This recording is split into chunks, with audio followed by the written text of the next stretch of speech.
The White Lotus Season 2 has no right being this good. Sure, I loved Season 1, and having this lady back in my life Are there any psychics in this town? is absolutely wild, but we've seen enough examples of production companies trying to drag out a popular show just to watch it burn. But a good old Mr. Schneebly Mike White has somehow created the perfect formula for an infinite limited series. By which I mean, this show could legitimately go on forever thanks to the following template. Recast everyone, jump to a new exotic location, open on the news of an unfortunate death, and then crescendo to a crazy final episode as we learn who's died. From a macro level, it's as simple as it is brilliant. Make the characters and the setting the focus of your show, and tie it together with an unsolved mystery. Think of it as Knives Out, but with a much smaller budget, much quicker production, and 3 times the runtime. But the only way this truly works is if each season brings something new to the table. We need variety, something unique. And to explain what makes Season 2 unique, we have to rewind to this fun little parable. Hey, what is with these head things? We keep seeing them everywhere.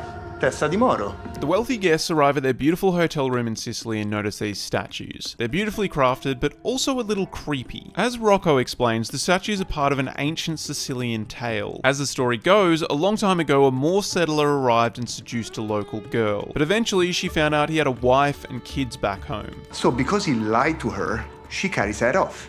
Oh, Jesus. This isn't explained in the show, but the scorned girl then used the decapitated head as a vase to grow plants, watering them with her tears. The vase grew such impressive plants that soon her jealous neighbours asked her to make identical vases for them. She did, and now Sicily is filled with statues of lifeless male heads. It's fun, but what is the point of this story? If you come into my house, don't fuck my wife. It's a warning to husbands, babe. Screw around and you'll end up buried in the garden. Well, aside from signposting the themes of adultery, deception, and violence that are White Lotus staples from Season 1, creator Mike White is playfully highlighting the show's ridiculously fun obsession with surveillance. Characters are constantly watching and judging and spying on one another as they get suspicious or anxious or attracted to other guests. So it makes sense that the motif for the season are these creepy eyes all over the resort, but it's also a murder mystery, so the statues are supposed to represent us as we try to guess who died. Come altri cadaveri?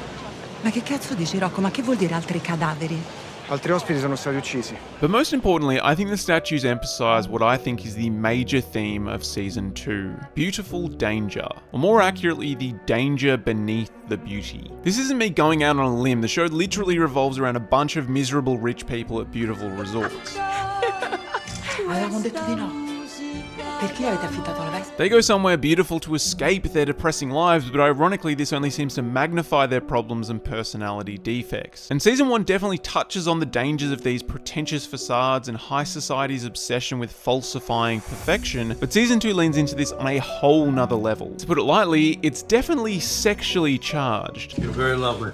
Thank you. They are lucky to have you working here. To put it not so lightly, everyone's horny, seductive, manipulative, and it's got one of the wildest hookup trees I can remember, which you'd have to be crazy to try and map out. So that's exactly what I did. At the center of the web are Lucia and Mia, the 2 prostitutes who kick off the week of debauchery. They sleep with Dominic before he tells them to stop coming to his room. Then they sleep with Cameron, and Mia tries to kiss Ethan. This makes Harper extremely jealous, while Daphne doesn't seem to care because she's already had a kid with her fitness instructor. Lucia then sleeps with Albie, who is rejected by Portia when she gets with Jack. It is later revealed that Jack is also having sex with his fake uncle Quentin, who used to be in love with Greg, Tanya's husband. Tanya is seduced by Niccolo as they try to blackmail her. Mia also sleeps with Giuseppe, the piano player, in an attempt to get a job performing. For the same reason, she also hooks up with Valentina, who has just been rejected by Isabella, who is engaged to Rocco. And then we find out Cameron hooked up with Harper and Ethan gets with Daphne. So there's a lot going on, and if you zoom out, most of the hookups seem really transactional, with the characters achieving what they wanted out of it. For example, Portia says she just wants to let loose, Valentina has never been with a woman before, Albie wants to make Portia jealous, Tanya wants to feel loved, Mia wants to be a singer. But then if you look closer, they're all empty relationships where an outwardly beautiful facade is ripped away to reveal some depressing or dangerous truths. Portia's fun toy boy Jack was essentially hired to distract and kidnap her while Quentin was drugging Tanya. Not to mention that he also seems to be imprisoned as some sort of sex slave. I'm just happy that I get to, help him now. Mia believes her only way to break into the industry is through sex. Pare adesso sapendo esattamente quello che te ne viene. Non è poi così male. And that sadly proves to be true as she forces her way in through flirtation and a convenient Viagra accident. Sweet Innocent Albie thought Lucia genuinely liked him, but he was just a mark, not to mention the eternal ick that she'd slept with his dad only days before, absolutely bloody disgusting, and Tanya is so desperate for human connection that she fails to register Greg's absolute disdain for her or question Quentin's obsession with her. So basically, Mike White has written season 2 like an operatic tragedy, with those who succumb to sexual desire being punished for their sins. This is even openly stated by Lucia in episode 4. Punite. Ma che dici, Lucy?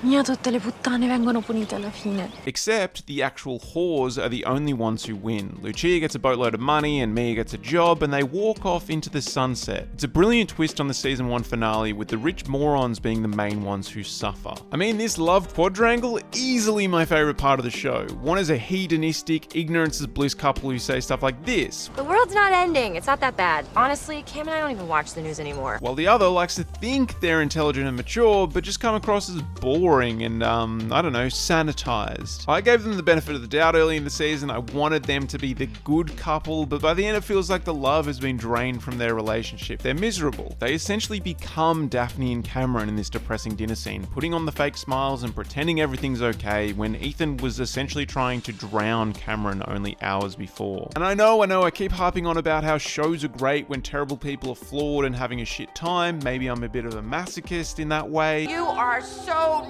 negative. But the range of social perspectives in The White Lotus elevated above just a normal eat the rich drama. Like, take this conversation right here. Pretty fucking good world, I'd say.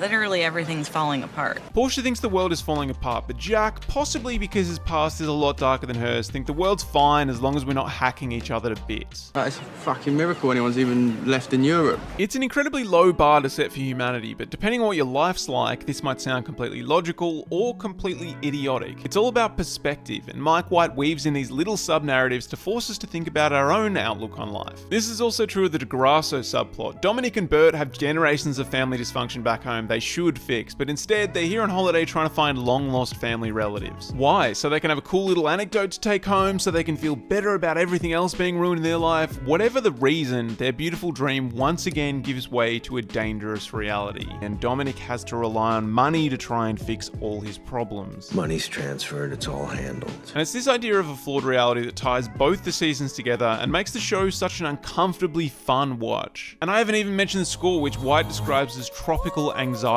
It's designed to make you feel on edge with animalistic and foreboding shrieks and percussion mashed together in edits like this.